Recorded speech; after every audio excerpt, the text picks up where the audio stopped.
Jaya Radha Madhava Kunja Bihari.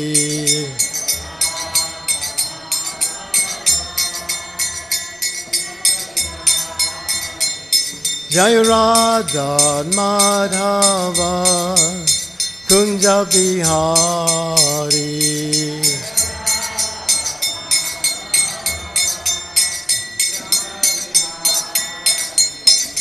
Gopi Jana Ballava Givaradari.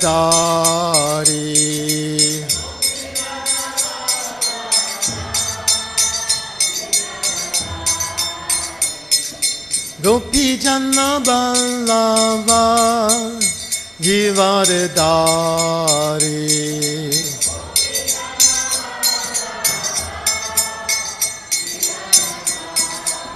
Yasodhanandana Brajajana Ranjana.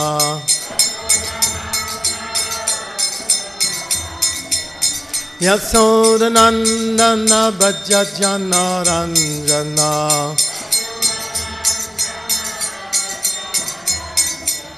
Yamuna Tira Vanachari.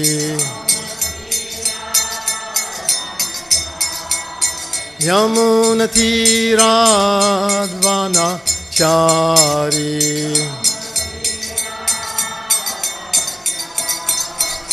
Jaya Radha Madhava Kunja Bihari.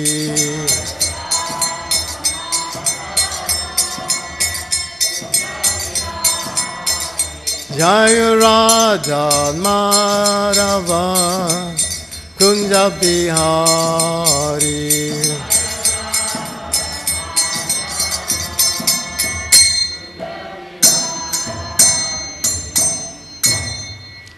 Jayom Vishupad Paramahansa Paravikacharya Asatara Sata Shri Srimad.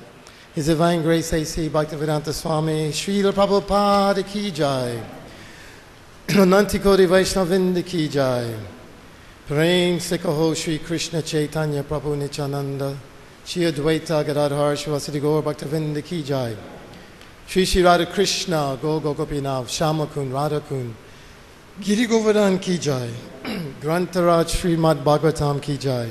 Samaveda Bhaktivedanta Ki Jai. Nitai Gaur Premanandi. All glories to the assembled devotees. All glories to the assembled devotees. All glories to the assembled devotees. All glories, Shri Guru, Shri Gauranga, Hari Hari Hari Bol. Om Namo Bhagavate Vasudevaya. Om Namo Bhagavate Vasudevaya. Om Namo Bhagavate Vasudevaya. Narayana Namaskritya Naram Charam Narotamam Deving Saraswatim Vyasam Ito Jayar Dirayat Nasapareshu Avareshu Nityam Bhagavata Sevaya Bhagavarutama Shloke Bhaktir Bhavati Naishtiki Shrinvata Swakata Krishna Punya Shravana Kirtanam Hridatstoi Bhadrani Vidunoti Suritsitam. So we're reading from the 8th canto of the Bhagavatam, chapter 15, where Bali Maharaj conquers the heavenly planets. And actually Maharaj read this yesterday. They told me, you do again. I said, okay. So we'll read it again. What I'll do is we'll read the English translation beginning with text 18, and then when we get to 28, we'll chant the Sanskrit together. Okay?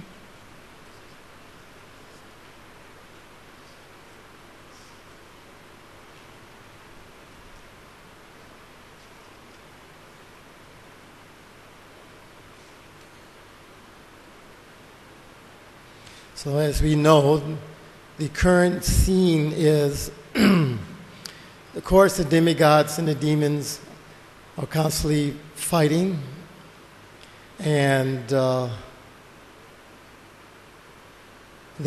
demons were defeated, but Sukracharya has revived them, and they're ready to attack again. So this is the scene this being described leading up to their next attack on Indraloka, led by Bali Maharaj, a Mahajan. Ironic, isn't it? So we'll talk about that a little bit also. So I'll just read the English. It says in text 18, the breeze blowing in the streets of the city bore the fragrance of flowers falling from the hair of the women of the demigods. And this is describing the Indraloka. Apsaras, these are the heavenly damsels, the most beautiful women within the material realm. The Apsaras passed on the streets, which were covered with white, fragrant smoke of aguru incense, emanating from windows with golden filigree. So the windows, as we see, we had the frame, but theirs are gold-plated. The city was shaded by canopies decorated with pearls, and the domes of the palaces had flags of pearl and gold. The city always resounded with the vibrations of peacocks, pigeons, and bees. And above the city flew airplanes, full of beautiful women who constantly chanted auspicious songs that were very pleasing to the ear. So these aren't like our airplanes. You know, especially if you live in America, I live in Atlanta. Atlanta is the busiest airport in the world. Every 30 seconds, an airplane is landing and taking off. So people who live by there, all day long, is not pleasing, nor is it beautiful. So they're not talking about this kind of airplane. These are, you see the descriptions. They don't make noise, or floating palaces. And if you want enjoyment, you must have a woman, otherwise there's no enjoyment there. If it's just men, it's not very exciting. Isn't it? It's very subtle, you don't even notice. When Prabhupada came to America, he noticed the culture is where men and women mix. And it's, a common thing, nobody thinks twice about it. In Indian culture, there's some separation. So therefore, he created the Brahmacharini ashram, because he knew people would not be comfortable, I guess, unless this mixture was there.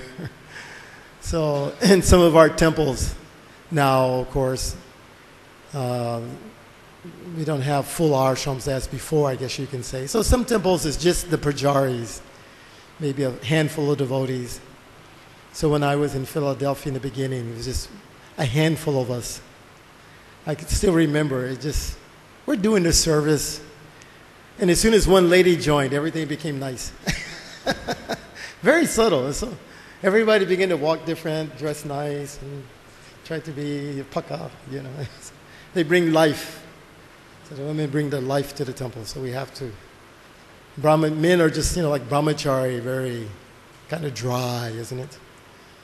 So we all have our purposes. So anyway, that's why you see this emphasis. Apsaras walking through this city. It didn't mention anything about the men. Beautiful plains with beautiful women who were constantly chanting auspicious songs.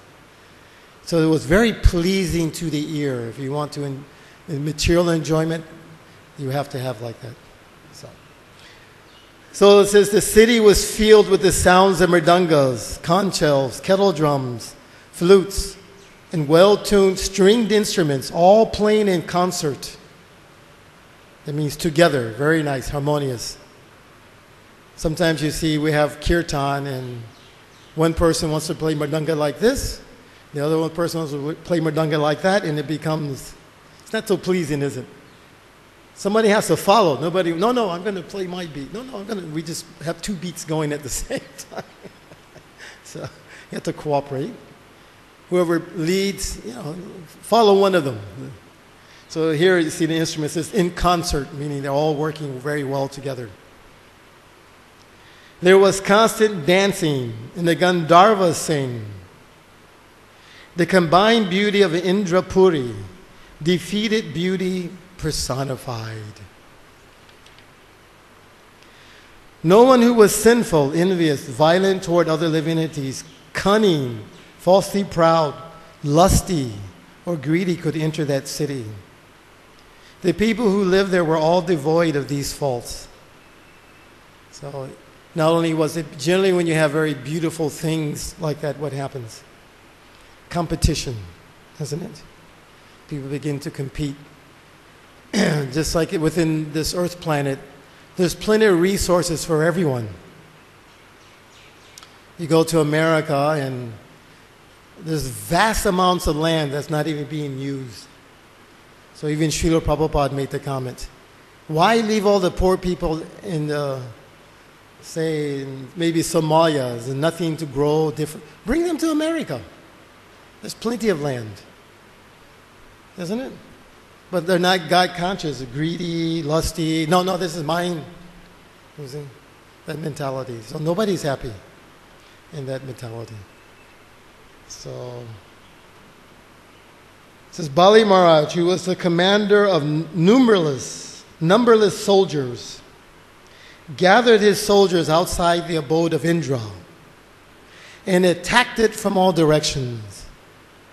He sounded the conch shell given him by his spiritual master, Sukaracharya, thus creating a fearful situation for the women protected by Indra. Seeing Bali Maharaj's indefatigable endeavor and understanding his motive, King Indra, along with other demigods, approached his spiritual master, Brihaspati, and spoke as follows. My Lord, our old enemy Bali Maharaj now has new enthusiasm, and he has obtained such astonishing power that we think that perhaps we cannot resist his powers. No one anywhere can counteract this military arrangement of Bali's.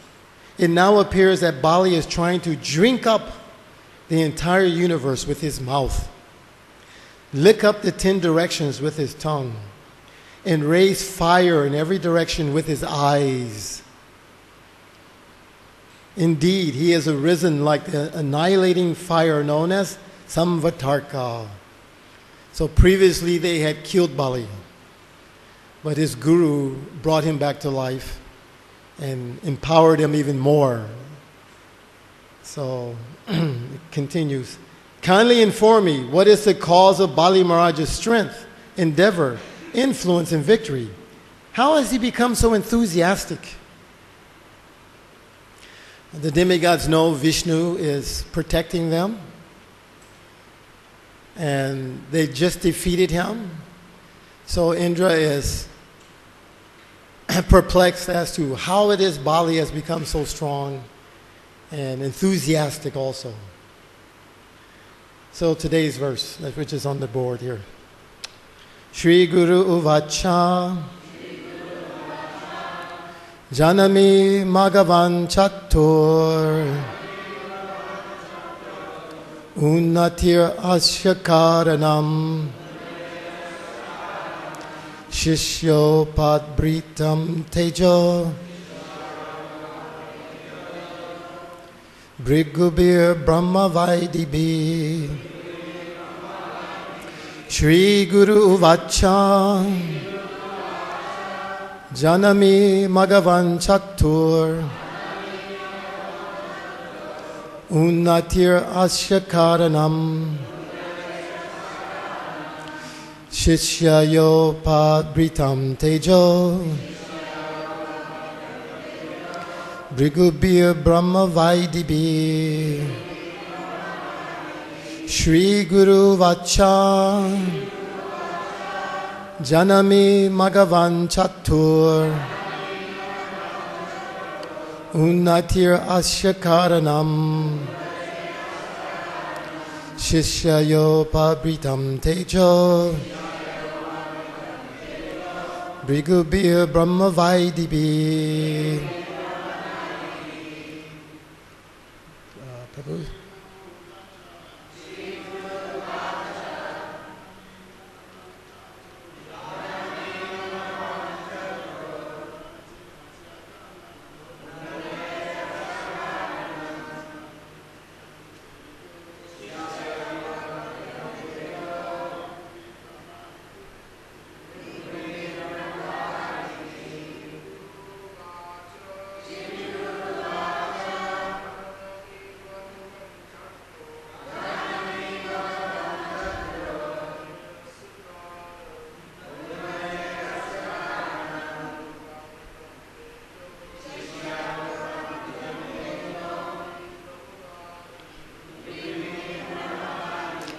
Ladies, Shri Guru Uvacha Janami Magavanchatu Unati Ashakaranam Shishyo Pamritam Tejo Rigubi Brahma Vaidibi Shri Guru Uvacha Janami Magavan Chatu Unati Asya Karanam Shishayo Pabitam Tejo Brigubir Shri Guru Vacha Brihaspati said, Janami, I know, Magavan, O Indra, Shatro of the enemy, Unate of the elevation, Asya of him, Karanam, the cause, Shishaya, unto the disciple, Upabritam, endowed, Teja, power, Brigubi, by the descendants of Brigu, Brahmavaidibi, O powerful Brahmanas. Translation. Brihaspati, the spiritual master of the demigods, said, O Indra, I know the cause of your enemies becoming so powerful. The Brahmana descendants of Bhrigu Muni, being pleased by Bali Maharaj, their disciple, endowed him with such extraordinary power. Purport by His Divine Grace, A.C. Bhaktivedanta Swami, Srila Prabhupada Ki. Brihaspati, the spiritual master of the demigods, informed Indra, ordinarily, Bali and his forces could not achieve such strength. But it appears that the Brahmana descendants of Bhrigu Muni, being pleased with Bali Maharaj, endowed them with this spiritual power. In other words, Brihaspati informed Indra that Bali Maharaj's powers was not his own, but that of his exalted guru, Shukacharya. We sing in our daily prayers, Yasha Prasada Bhagavat Prasado, Yasha Prasadan Nagaki Katopi. By the pleasure of the spiritual master, one can get extraordinary power, especially in spiritual advancement. The blessings of the spiritual master are more powerful than one's personal endeavor for such advancement. Narottam Das Thakur therefore says, Guru Mukha Padma Vakya, Shite Te Koriya Aikya, Arana Koriya Mane Ash. Especially for spiritual advancement, one should carry out the bona fide order of the spiritual master. By the parampara system, one can thus be endowed with the original spiritual power coming from the Supreme Personality of Godhead. Evam paramparam patam eman raja sayo vidu. Om Agani Timiranja Sagananja Nanchalakaya Chakshuni Tamyena Tasmai Shri Gurave Namaha. Nama Om Vishnu Padaya Krishna Prastaya Bhutale Srimati Bhaktivedanta Swaminiti Namane Namaste Saraswati Deve Gauravani Pacharine Nirvisesha Sunyavadi Pasyacha Deshakarine Vanchaka Paturubhyascha Kripa Sindhu Bhaivacha Patitanam Pavnebhyo Vaishnavebhyo Namo Namaha Jai Shri Krishna Chaitanya Prabhu Nityananda Shri Advaita Gadadhar Shivasiri Gaur Bhaktavinda Hare Krishna Krishna Krishna Hare Hare Hare Rama Rama Rama Hare Hare.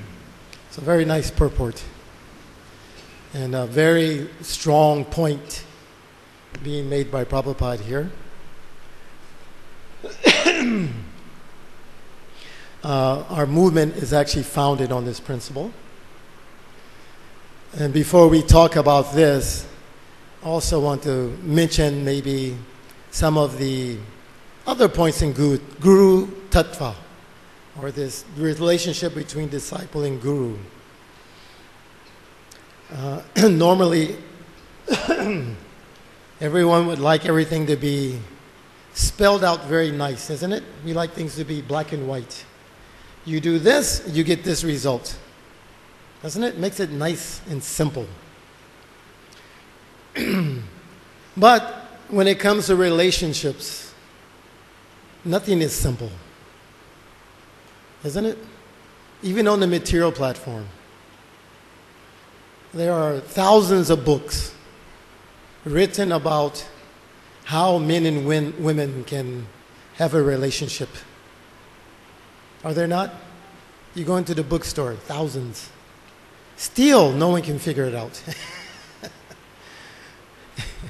What to speak of spiritual matters, which are more variegated. This variegation here it seems like a lot, but compared to the spiritual world, even more. And Krishna himself, very elusive, very difficult to understand. So it's not going to be black and white. There are many different angles of vision and perspectives on this subject. But we're going to discuss what Prabhupada is saying here, but I just wanted to put that there so that sometimes we hear something, we think, okay, this is the way we do it, now let's go. Isn't it? Like currently, I see people really are constantly looking for blessings. Prabhu, please bless me so that I may obtain pure love of Godhead. You know, we stand in front, please bless me that I may do this service. And we try our best to say it in the proper mood, to maybe if we say it properly, it will come. So that's also nice. But it's not that simple. Someone just blesses you and then it takes off that way. It's more complicated than that. So that may be in the beginning. But in the end, we have to do the work. So I wanted to read something here where Lord Krishna, well, this is Sanatana Goswami in his Brihad Bhagavatam, and he's quoting a verse at Uddhava from the 10th canto, I believe it is, where he's glorifying the residents of Vrindavan, in particular, the gopis. So gopis are cowherd ladies. You see when you go into villages, cowherd families, right? Who wants to live like that? Very simple, not very educated. They just take care of the cows, milk the cows. They're not scholars. But he's amazed at how devoted they are, how much love they have. You see? And how is it possible? Such simple people could have such elevated love of God. So in the purport he mentions, he knows this has to come from Krishna in the end. And here in the purport, which is translated by Bhanu Swami, he says, ultimately it says, Krishna can give mercy to anyone at any time. So in here it says the word nanu, certainly, can alternatively be used as two separate words. Na, not, nu, indeed. Indeed, because Krishna is the Supreme Personality of Godhead, Whatever he wants to do, he can do. And whatever he does not want to do, he can refrain from it. Or he can transform reality. In other words, he can undo any situation to change it to whatever he prefers. He has unlimited, all-powerful energies by which he fulfills all his desires. Thus, he can award the highest perfection of life to anyone. To the wise saint who worships him constantly without deviation, Anubhajata, that's referred to. Right? Everything's perfect. Perfect worship. Oops, lost my spot.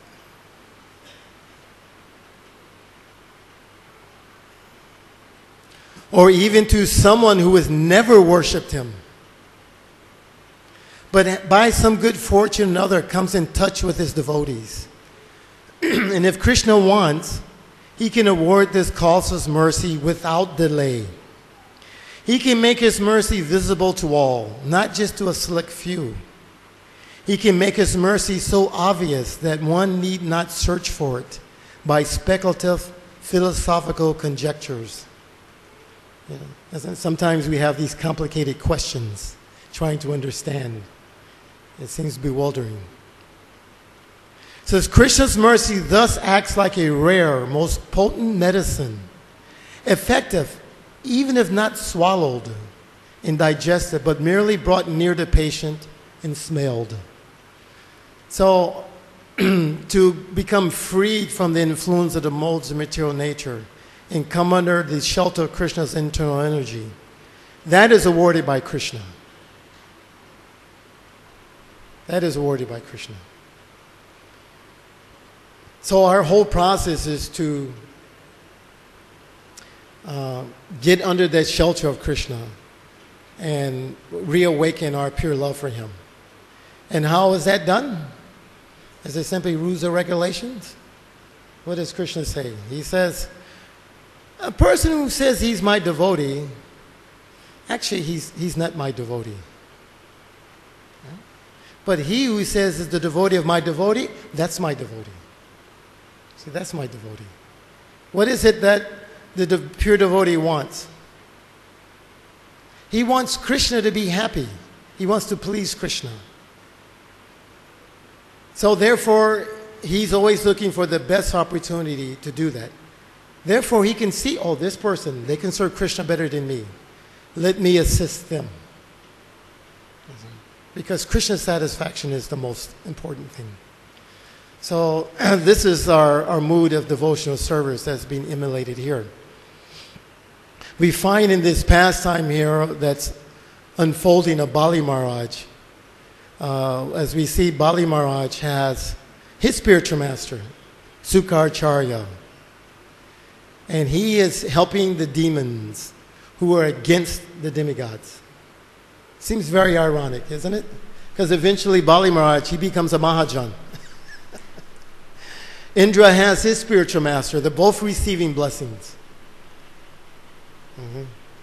So in the end, of course, we'll find in this pastime, Bali Maharaj, because his spiritual master brought him back from death, he feels great obligation to him, isn't it? Similarly, we should feel like that. Just imagine we're riding in the spirit in the material world. And for most of us, at least, I remember my situation. I first contacted Krishna consciousness in 1971. I was 16 years old. And by the mercy of the devotees who were doing Harinam and selling books, my brother came in contact with that Sankirtan party and bought the Back to Guided magazine and brought it home to me. And so it opened my eyes just reading it. It was such a relief, wasn't it? Everybody who knew nothing of Krishna gets that feeling, don't we? Such a relief. So this is the mercy of the Parampara system. So everyone has their spiritual master. And this Bali Maharaj, in the end,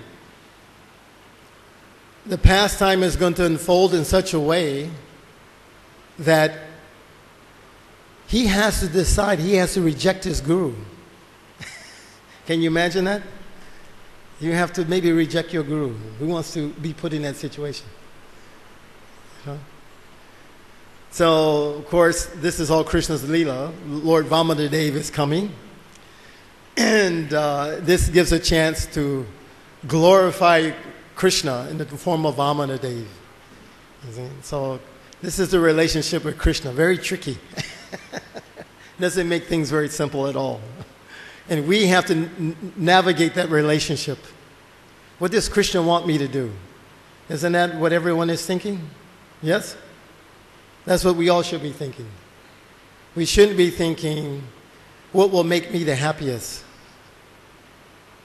Because if we are intelligent, we will recognize, I don't know how to make myself happy. Om Jnana Timirendra Gananjanan Shalakya. I'm blinded. I can't see things properly. What am I blinded by? Lust, anger, greed. It's confusing. All these emotions are there. You see? Lust comes into the heart and it feels good. I just have to satisfy it. You see? But through experience we know it'll burn like fire.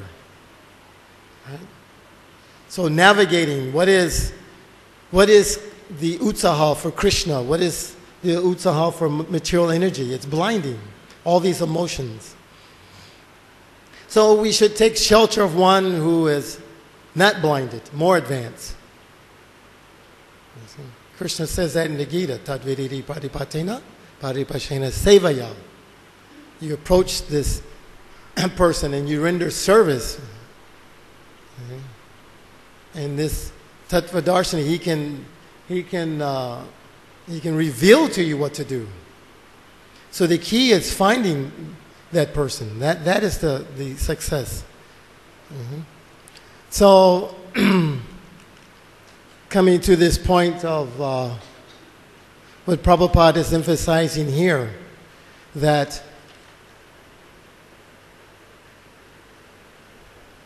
for spiritual advancement, one should carry out the bona fide order of the spiritual master.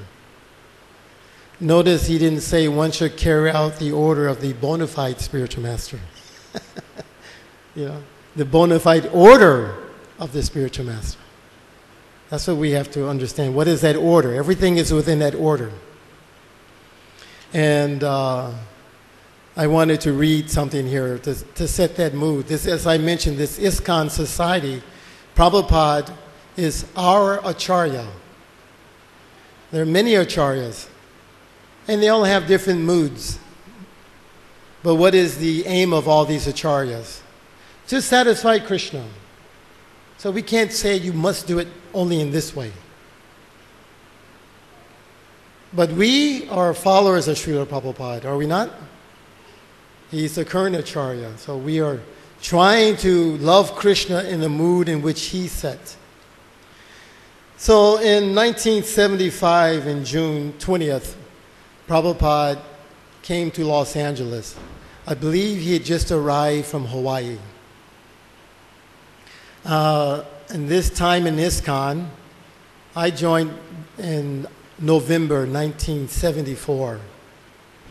By that time, ISKCON is a very formal organization, you can say. We have nice rules and regulations in place. Everyone is expected to follow everything properly. You know, when you would join the temple, generally your first service was washing pots. I don't care who you were. All of you heard of Sadhuputta? You know who Sadhuputta is? You don't remember?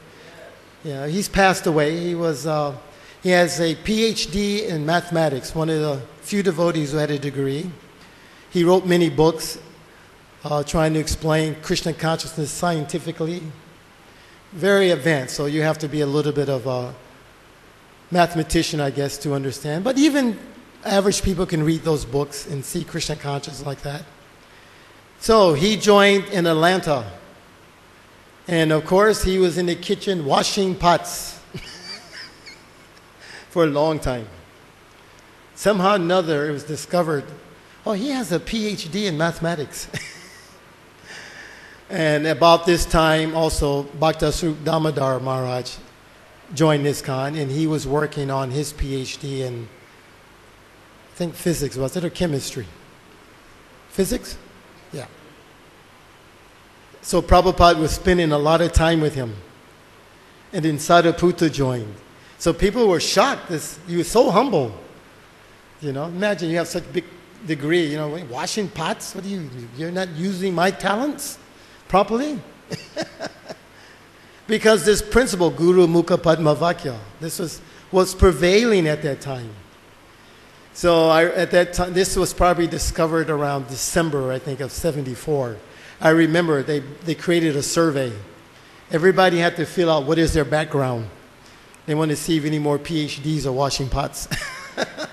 So we can put them with the scientific division, you know. So everyone was called in one by one and had interviews. Okay, what is your college degree? What is your work experience? What is this? What is that? Okay, back in the kitchen. So, anyway, the movement finally has its foundation is strong. Book distribution is picked up. This is what Prabhupada's main mission was. In the beginning, devotees were figuring out how to publish these books even. Imagine, none of them had publishing experience. And they had to figure all those things out. Then once the books are being published, how to get money to pay for them. They had to print 10,000 books at a time. Nobody knew how to sell them. Maybe they sell 2 books a day. So by 75, all this has been kind of figured out. But now what is happening, Prabhupada is really enthusiastic. He is translating with great enthusiasm. And there are approximately, I think there's 17 volumes of books that are not, the BBT has not begun to publish. At that time, they are printing a new book once every 2 months. So Prabhupada arrives in Los Angeles and he gives this speech. I just took a portion of it, which highlights this point. And he says in his arrival address, he says, "We have no new discovery. We don't manufacture. This is our process. We simply follow the predecessor's instruction." In other words, the previous Acharya. That's all. Our movement is very easy because we haven't got to manufacture something. We simply repeat the words and the instruction given by the predecessor. Krishna instructed Brahma, Brahma instructed Narada, Narada instructed Vyasadeva, Vyasadeva instructed Madhavacharya. And in this way, then Madhavendra Puri, Ishvara Puri, Sri Chaitanya Mahaprabhu, then the 6 Goswamis, then Srinivasacharya, Kaviraj Goswami, Narottam Das Thakur, Vishwanath Chakravarti, Jagannath Das Babaji, Bhaktivinoda Thakur, Gaur Kishore Das Babaji, Bhaktisiddhanta Saraswati, and then we are doing the same thing. See how Prabhupada says? We are doing the same thing. He didn't say, I am doing. We are doing the same thing. There's no difference. That is the specific procedure of the Krishna conscious movement. You are singing daily, Guru Mukha Padma Vakya, Chite Te Koriya Akya, Arana Koriya Mane Ash. Very simple thing. We are receiving the transcendental knowledge through Guru Parampara succession. So we have to simply take the instruction from Guru. And if we execute that to our heart and soul, that is success. That is practical, isn't it? Just like I was talking with one devotee, and the devotee was mentioning about can the Guru see in the future? Isn't it? That would be nice. So no matter what he says, we know that must be true.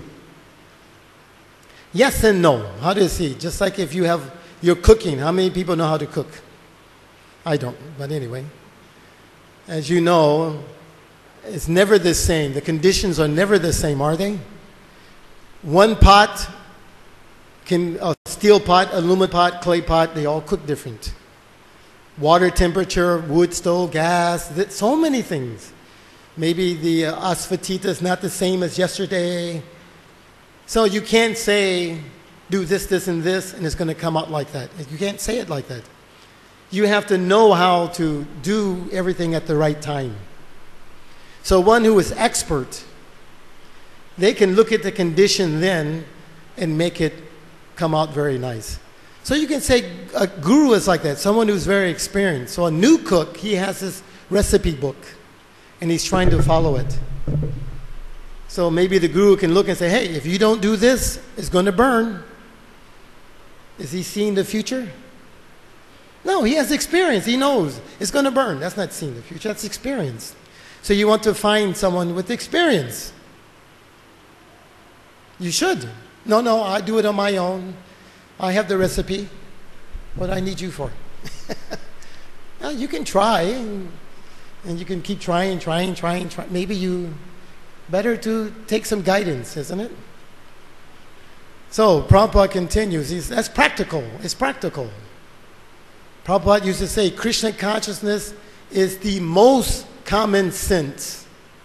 You don't lose your common sense. It's common sense. So Prabhupada says, I have no personal qualification. See, here's the mood of the Acharya. He feels like that. What can I do to satisfy Krishna? What can I do to satisfy Guru?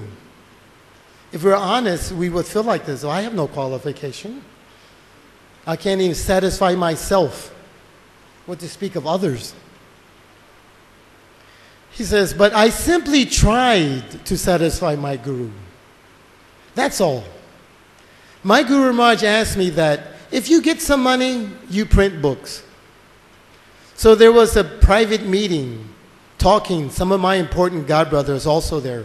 At this time, Prabhupada's a householder. He doesn't even live in an ashram. His godbrothers are big sannyasis and very learned scholars and doing so much preaching. So he said there was a meeting. It was in Radhakund. So Guru Maharaj was speaking to me that since we have got this Bagh Bazaar marble temple, that big temple they made in Puri, there has been so many dissensions. Everyone is thinking, who will occupy this room? Who will occupy that room? I wish, therefore, to sell this temple and the marble and print some books. So as soon as some opulence came, everybody began to fight. Yes, Prabhupada says. So I took this from his mouth, that he is very fond of books. He told me this personally, that if you ever get some money, print books. Therefore, I am stressing on this point. Where is book? Where is book? So kindly help me. You see his mood? Kindly help me. This is my request. Print as many books in as many languages and distribute throughout the whole world. Then Krishna conscious movement will automatically increase. So the mood of Prabhupada here, he says, I'm simply trying to satisfy my Guru Maharaj. You kindly help me. This is what we're cultivating. And those of us who were there, you remember this speech. Were you in India at the time or in LA? Huh? You were there for this. It was so, I was in Chicago, but when we got the cassette, like nowadays you have internet, immediate access, all the information comes immediately. It takes a month or two. But the cassette came and the devotees were like, yes, we have to, we got to, I just want to make Prabhupada happy. So later on, of course, Prabhupada, he wanted his books, 17 volumes have not even been looked at. And he was asking BBT editors, what is the problem? Why are these books not being at least published? And Rameshwar, at the time, the BBT was in Boston, not in LA. So he came up with an idea of how to publish, instead of one book every 2 months, 2 books in 1 month. That's pretty good, isn't it? Instead of doing 1 book every 2 months, he can do 2 books in 1 month. See how I go? Oh, very nice, thank you. Prabhupada, no. I want all 17 in 2 months. Can you imagine the shock? 17 and 2. So he blurted, that's impossible. That's impossible. How about 17 in 2 months? And Prabhupada said, the word impossible is a word in the fool's dictionary. And that's it. And he kept walking. And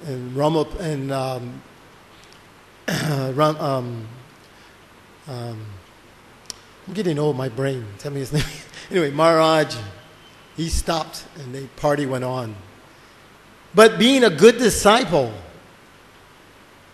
you see, I would have blooped. That's it. I'm going back to the material. You know what he thought? If Prabhupada says it can be done, that means it can be done. I am such a fool, I just don't know how to do it. That is the problem. You see? That is the problem. And he racked his brains. And Prabhupada later, he didn't let up.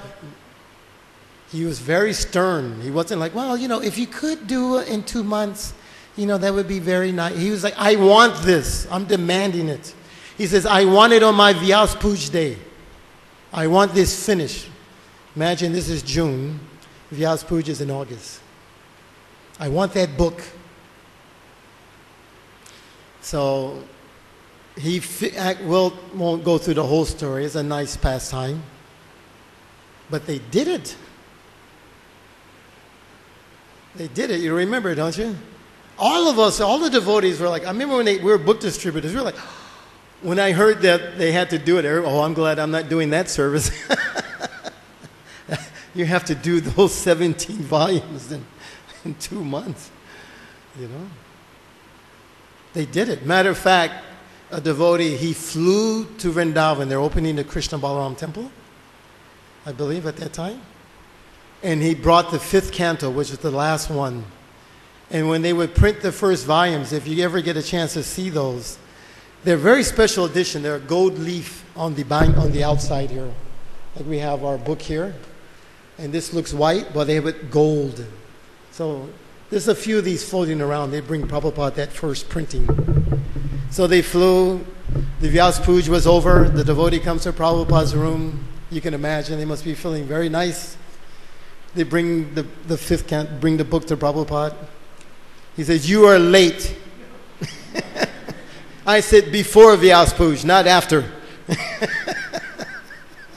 See, this is the mercy of Guru. Very heavy. Yeah. Then the next day, he gave his pleasure. He was so happy. He said, all those devotees, there were many devotees who worked on that project. He said, all of you will go back to Godhead in this lifetime. You see? That's what we're working for, isn't it? Isn't that what we're working for? Like that. It feels good. Instead of, okay, I got to chant my 16 rounds. Let me sit properly. Let me try to, I have my little water bottle here, and Hare Krishna, am I doing it right? I don't even, maybe I am, maybe I'm not. Trying to perfect not that we don't do, I'm not minimizing those things, but just this one emphasis here where Prabhupada was pushing. So even back then, we didn't have any japa retreats or, you remember any japa retreats or kirtan melas? Yes, Prabhupada was pushing us so much on this point. And you felt that push. I told many devotees, like as you know, he would come through America. He couldn't visit all the temples. There's too many temples. His business wasn't just to come and make us happy, entertain us. He was working for Krishna. I remember the first time I saw Prabhupada, you could see he was very great, very serious, very focused on this mission. So we all grabbed that mood, And anyway, I lost my point. I'll go on to another point there. But anyway, we caught that mood. Therefore, devotees could make all kinds of sacrifices. Very easy. To visit these temples, Prabhupada is also very clever. So everyone is making requests. You please come to our temple. So who knows how he would decide which temple to visit? How do you think he would decide? That's right. How can I say no? Look how many books they distributed. So as a temple, what would you do? You're constantly meditating. Let me see the list. What? Atlanta has more books. We have to, Prabhu, you have to do more books. You see? So everybody was fighting out there like that. Because I want Prabhupada to come. If he came to Atlanta and I'm in Chicago, you don't go to Chicago. You stay in Chicago. Hridayananda Maharaj tells a story of how when he got sannyas, because he's sannyasi in those days, so he's following Prabhupada wherever he goes. So he said on the third visit temple Prabhupada went to, Prabhupada sees him and he calls him over. And he says to him, "Why is it everywhere I go I see you?" So your business is not to enjoy the spiritual master, it's to serve the spiritual master. Go. You see? So Guru Mukha Padma Vagya Shitete Kuryakya Arana Kuryanayash. That's the focus. This is where you see Krishna. It's not just, of course, it's inspiring when you see him. But inspiring for what? To simply enjoy the bliss of Krishna consciousness? No, to serve. It seems, I can't think of the word, like a oxymoron, you know? I want to enjoy, but how do you enjoy? Don't try to enjoy. You see? Don't try. And the material world is different. If you want to enjoy, you have to actively try. Of course, they never enjoy, but they keep trying. That's Maya's trick, isn't it? Come on, just one more thing. You're almost there. You just get this one more thing. Come on, you're almost. And she gives you some utsaha. Yeah, don't you feel it? Come on. Mm-hmm. Then you be old age, then death. Okay, don't worry, next birth. Try again, come on. Come. So spiritual life is opposite of that. Nadanam najanam nasundarim kavatat vajagresha kamaye. Mama jamani yeshware. I don't even want liberation, just leave me. Just give me your service. So that's a very advanced position of Krishna consciousness. But we can rise to that. So consciously, therefore, it's very important, this guru and disciple relationship, that we try to please fulfill the order of the guru. Of course, for our movement, it's very easy. Srila Prabhupada is our acharya, and we are all trying to continue his mission. And all the current gurus are working toward that. So this is parampara. Just like Prabhupada mentioned here, he listed the entire parampara. That means he's meditating on it. You see? He's not just thinking, this one grew in front of me. So we should work like that. And I want to add one little caveat to this, just to throw us off a little bit. Because sometimes we may think also that, well, my guru must be 100% pure devotee, otherwise, what's in it for me? How can he save me? But actually, it's a relationship. It's a relationship. Just like, for instance, say President Obama in the United States. He has a father. So who is greater, President Obama or his father? The father. He made President Obama. Even though he didn't become president. But he's hoping, I want my son to be president. And when Obama sees his father, how does he treat him? Does he have to say Mr. President to him? No. He doesn't have to say that. He honors him. So, just to add this other point here, it mentions here that in the pastime of Dhruva Maharaj. As we know, Dhruva Maharaj in the beginning, he wanted a kingdom greater than his father, right? Material desire. But somehow or another, Vishnu knew in his heart, oh, he's ready for pure devotion. So he sends Narada Muni to help him. And when Narada Muni comes, being an expert spiritual master, the young boy is there. He's testing him. My dear boy, why are you chasing after these things? You're just a young boy. Don't take any offense from your mother. Go back home and play. He says, if you're not going to help me, get out of my way, please. Excuse me. So you can see the boy is very determined. And therefore he instructed him in the process in which he attained pure love of God. And once he attained it, he didn't want any more of that material thing. But then later on, when he's going back to Godhead, there's a nice incident that occurred. As he's getting on the plane to go back home, back to Godhead, he thought of his mother. Why? Because his mother was his Vatmana Pradesh Guru. She put him on the path. And he's thinking, I'm going back to Godhead. Where is she? Why isn't she there? So the associates of Vaikuntha who were carrying him on the plane, they showed him, look, see, your mother is coming also. She's coming with you. So in the purport, Prabhupada writes, he says, this incident proves that this Shiksha or Diksha Guru who has the disciple who strongly executes devotional service like Dhruva Maharaj can be carried by the disciple even though the instructor is not as advanced. What? Disciple can be more advanced than Guru? Then he goes on to explain. Although Suniti was an instructor to Dhruva Maharaj, she could not go to the forest because she was a woman. Nor could she execute austerities and penances as Dhruva Maharaj did. Still, Dhruva Maharaj is able to take his mother with him. Similarly, Prahlad Maharaj also delivered his atheistic father Hiranyakasipu. The conclusion is that a disciple or an offspring who is very strong devotee can carry with him to Vaikuntha Loka either his father, mother, Shiksha, or Diksha Guru. Srila Bhaktisiddhanta Saraswati Thakur used to say, if I could perfectly deliver even one soul back home, back to Godhead, I would think my mission, propagating Krishna consciousness, to be successful.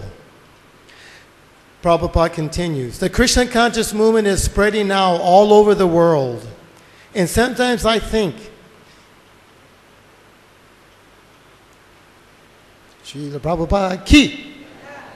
Sometimes I think that even though I am crippled in many ways, if one of my disciples becomes as strong as Dhruva Maharaj, then he will be able to carry me with him to Vaikuntha Loka. So, Prabhupada is seen as disciples like that, you see? So it's a relationship. It's a very complicated relationship. There's many aspects to the relationship. So we are a team working together to satisfy the Supreme Person of Godhead, and so that we can come back to the perfectional stage of life. So anyway, we'll stop here. Please give the microphone to Prabhu back there.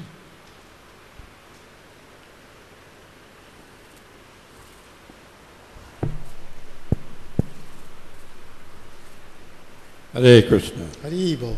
Prabhu, when Prabhupada gave that famous talk, that lecture in 75, about starting CC, getting the thing rolling in 17 weeks, 17. At any rate, the whole place was on fire. First off, It's breaking up.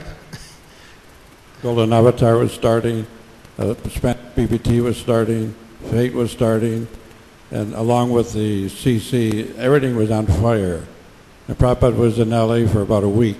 And every day the place got burning faster and fire. I mean, the whole place was burning up. Then finally there was a big kirtan, and Prabhupada was dancing on the he got off the Vyasa and started dancing. And the place was uproarious. I mean, the kirtan went right through the roof. And then after, he said, you know who came? He says, well, there was Narada Muni came, Lord Brahma was here, Lord Shiva, and they were all laughing. Why were they laughing? Because they could see the Malechas and Yavanas dancing, they couldn't believe it. Srila Prabhupada ki jai. Jai Prabhupada. As I say, love conquers all. So the highest love is Krishna prema, isn't it? Anything else? Jai, Prabhu wants to say something.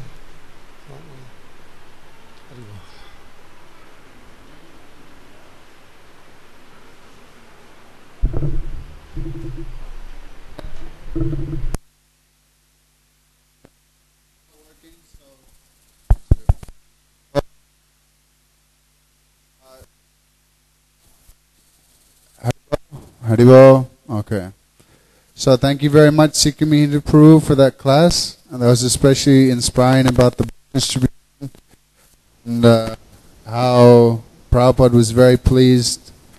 And he said that I wanted the books before my Vyasa Puja. Why were they after my Vyasa Puja? So that was very inspiring to hear. That's something that'll stay with me throughout my life. So I have a question related on a different topic, and that is, you had said that how Bali Maharaj had rejected his guru Sukracharya, who's the guru of the demons, and had given the land to Vamanadev. So my question is, how does someone know when to reject the guru? Because I've always been told that it's better just to follow the guru's order, and then whatever good result or bad result the guru takes as okay, I've got the guru takes the result. And then also know when the guru has become fallen. That's okay. Once a devotee asked Prabhupada, how do we know what the temple president is telling me to do is Krishna's desire? Because he instructed us, you do what your authority tells you. So we all took it like that, very strong. And Prabhupada replied, you don't know. You have to judge by the result.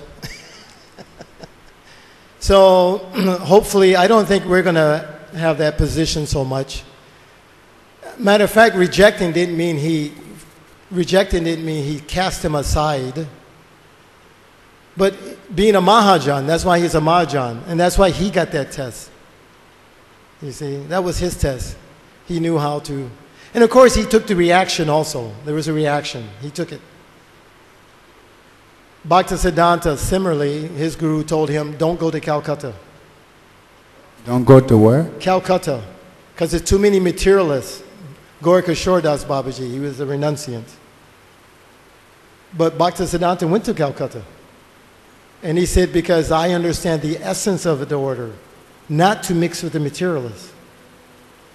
So everything we learn by trial and error. It's like riding a bicycle, isn't it? One point the father is holding the bicycle, then he has to let go. And he knows when I let go, they're going to fall. And it's going to hurt. He knows it. But you have to let go. And the child will get back up, and he keeps trying. Before you know it, he's riding the bicycle. So similarly, in our course of becoming devotees, there's going to be so many mistakes. But love is the principle. That's what I'm trying to emphasize. That's the main principle. If it's done with love, the result isn't so important. You see, it's not so important. Just like I gave the example many times, a child who draws a nice picture of the mother and father. A child cannot draw very nice, can he? Or she? And sometimes they'll bring that, Mommy, this is you. You're holding it upside down. And you turn it. But it feels so good. It's not the art, but the act. Isn't it? And even when she takes it to work and puts it up on her office, oh, look what my child drew of me. Everybody, oh, they can feel that love. Oh, wow, that's so nice. Right, So thank you this very is the much. principle behind all of that. And, like I said, we can't, it's not black and white. Therefore, we have Guru, Shastra, and Sadhu. We have all three. And we sincerely try to execute everything. Like I said, many gurus have fallen. That doesn't mean you kick them away. He tried to save you. How can you just, that rascal? Imagine I tried to save you while somebody's murdering you and they kill me. Then you go, what a rascal. He couldn't even save me. He got murdered. Well, he tried. You should feel honored. How can you just, throw him away like that? Rascal fell down. He tried to save us. So this is the principle that we're imitating here. This is what we're cultivating. Therefore, Prabhupada said in that purport, the disciple can save the guru. Krishna's doing all the saving anyway. That's told me it's Krishna. He sees our heart. So it may not be perfect. It could be that drawing that looks, you don't know if it's upside down or not. But he sees that love. So does that mean that a disciple who comes a pure devotee and some guru who has fallen down? We have seen many gurus in our movement fall down.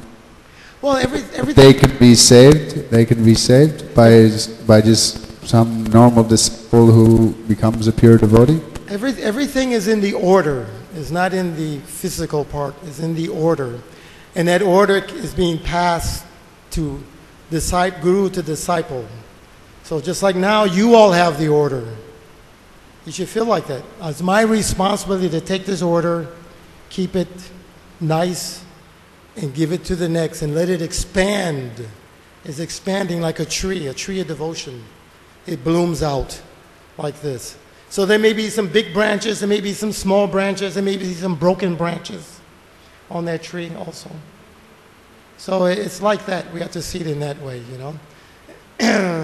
So, there's no, I don't know how to tell you. It's like Prabhupada, in his books, he's very strict. You read that, it feels like, I can't do this. I'll never be able to do this. But in person, he dealt with devotees individually. He had one sannyasi, and he performs the wedding ceremony for his sannyasi. What guru does that? Marry his sannyasi. So, Who is that? that was Bali Mardan. Bali Mardan. So, it's like that. Anyway, Prabhupada, in the end, is Krishna, they'll save us all. He told one devotee who was feeling discouraged, and he said, don't worry, if you can't go through the front door, I have the key for the back door. I'll take you through the back. So, that's the key. So we'll stop here. All glory Shri Guru Shagranga Hari Hari Bol. Sikhi Mahiti Prabhu ki jai. Srila Prabhupada ki jai. All glory to the Samudra devotees.